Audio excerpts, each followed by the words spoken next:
everyone, Scott Hansen here from NFL Red Zone. I hope you're checking out 1 hour of 5 Yard Rush, one of the best podcasts on NFL football in the UK.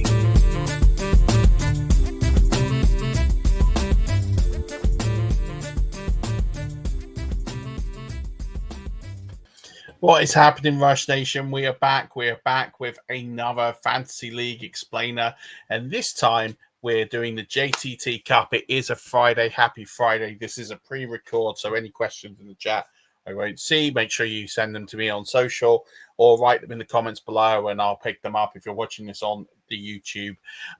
First of all, thank you very much for everyone this week for watching the shows, liking. Please hit the subscribe button. It does mean a lot to us. We're trying to get to 1,000 subscribers. That would mean the world to us. So please do hit that subscribe button. That will really help us out a long way. So we've done the Orkney Charity Bowl. We have done the Scottish Bowl. Today is the turn of JTT Cup, run by my good friend Matt Cullen, who have raised over £50,000 for charity. Amazing work, Matt. Phenomenal work over 5 years. Great tournament. When it comes to the scoring, there is points per first down, there is some bonuses in there for 50-yard touchdowns, which don't feel move the needle. There is some tight end premium in there as well. So it is an interesting, it is definitely an interesting league in terms of scoring. There is minus points set up for interceptions and pick sixes, so one to watch out for your quarterbacks there.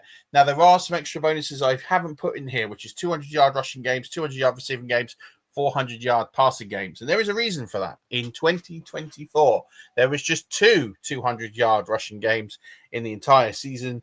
There were 2 200-yard receiving games in the entire season, and there were 7 300-yard passing games.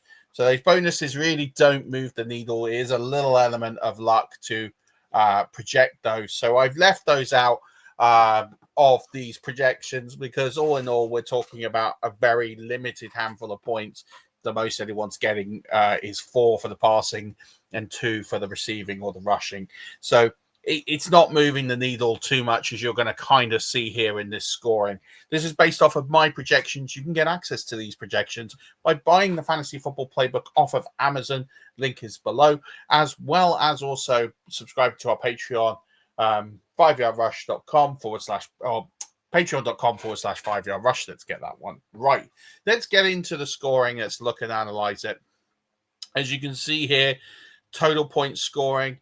The quarterbacks are dominating. It is just Jamar Chase and Justin Jefferson that are breaking those top sixes. And that is with those receiving first down bonuses, giving them a bit of a push here. Then you got a couple of running backs. I will caveat that I have ranked Christian McCaffrey quite aggressively. He's my RB2 across the season. So if you don't agree with that kind of logic, then you need to sort of in your head sort of score him down from here.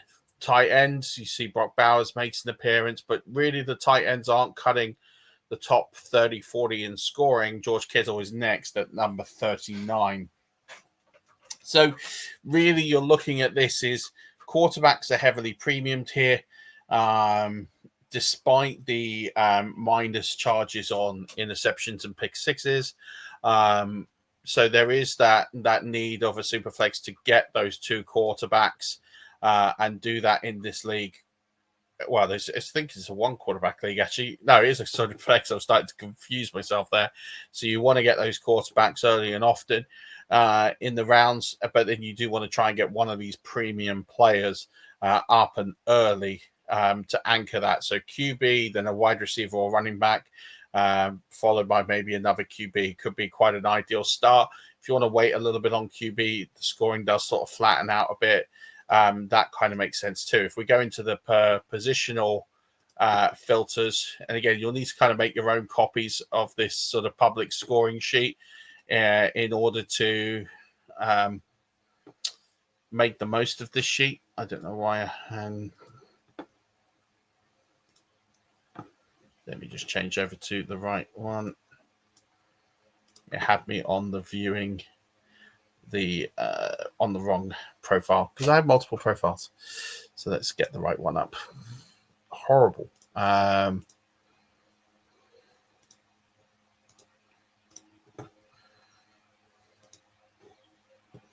Here we go. So you can just make a copy and then those filters will work for you in here. And the link to that is also just below. So make sure you do check these out and you can go ahead and do your own playing of these. So I'll just filter out by position just to give you a bit of a strategy view. These are the course backs. You can see the sort of tiers here. Those 4 elite players. Then you got kind of Baker in a tier of his own, Joe Burrow in a tier of his own, Kyler Murray, then CJ Stroud, and then it kind of flattens out. These aren't set as sequential. That would be good if it was. Jalen Hurts benefits from the rushing points, which is why he gets a dip up over Lamar Jackson. So yeah, you've got these 4 here. Then this little tier here of 2. And then this is where the scoring at QB starts to flatten off. Trevor Lawrence is like the next line of demarcation here. Anywhere in here is fine. And then it sort of dinks into the 240s, 230s. And then you need to get your third QB before Bryce Young runs out. And then it starts to really dip with these 4. And they're not all guaranteed to start every game this season. So that's kind of where we are with the QB scoring. You got to make sure you get in there.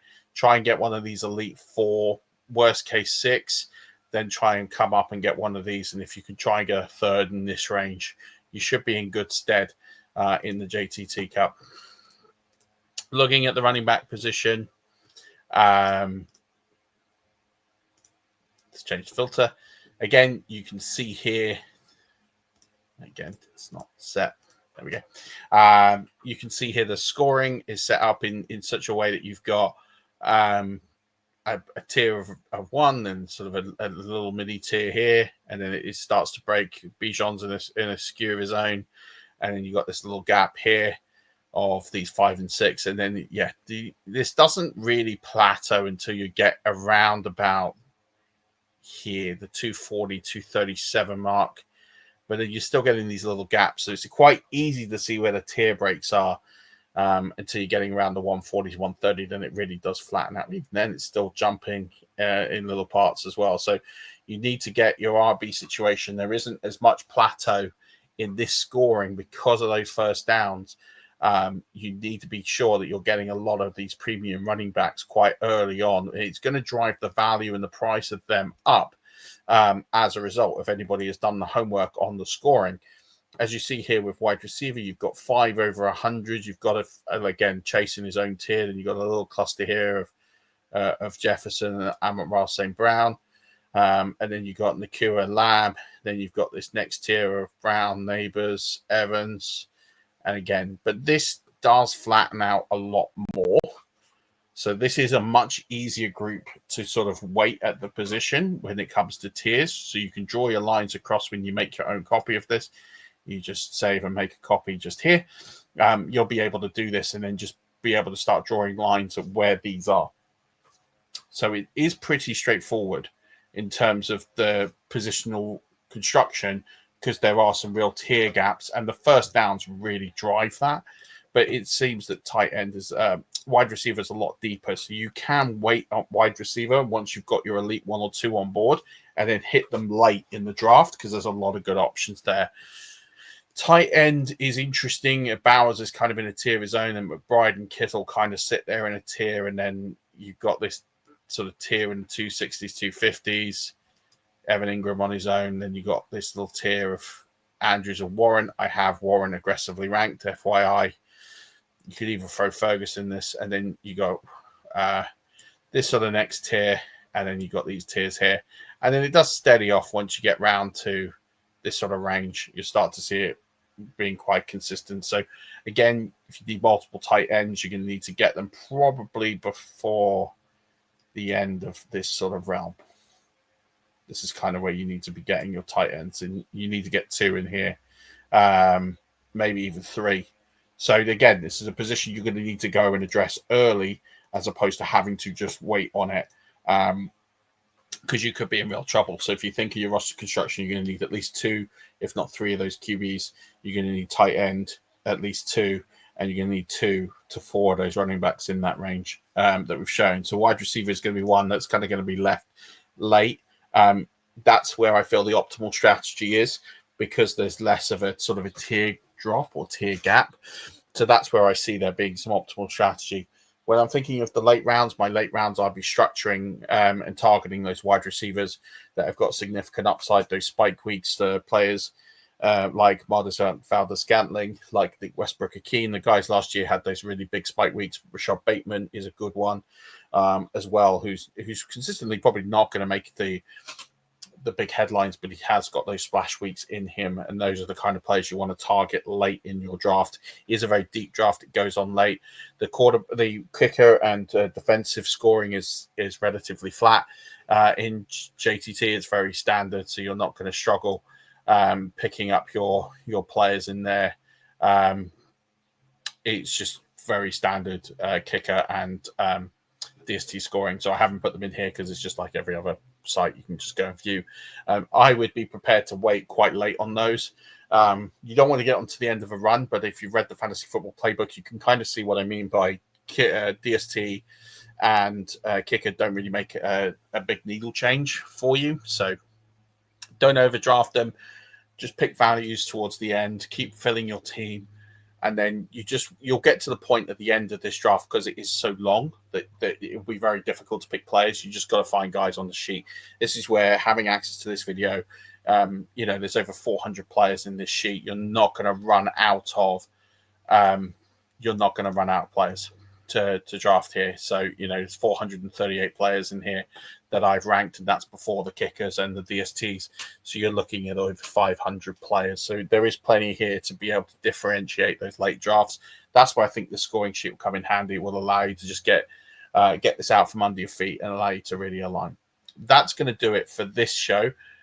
Please do donate to the JTT Cup and the Joshua Charity Trust. Phenomenal charity. Matt has done some amazing work there. So please do join. He's going to do a lot of fun things across the season with some pick'ems and sort of fun leagues. I think he's going to do an EPL league if you like your soccer fantasy or regular football fantasy, depending on which part of the country or world you live in. But he's going to do lots of cool stuff. So please do follow at JTT Cup on X and socials, and please do sign up for future years. And all the stuff that he's doing, and give Matt a little bit of love as well. Great guy, does a lot for the community. So hopefully you have tuned in, you've signed up, and that's why you've tuned in. But also give our channel a big like and subscribe. I'm happy to take any questions on the scoring. If you want to drop me some on the X machine or in the comments below, I'm quite happy to do that. But until then, Rush Nation, or if you're not part of Rush Nation but would like to be, hit the subscribe button. I'll be back next week with some more content and more of these charity league explainers. But until then, as always, enjoy your weekend. Happy 4th of July to you guys in the US of A. Hope you have a phenomenal weekend. To everyone else, as always, keep rushing.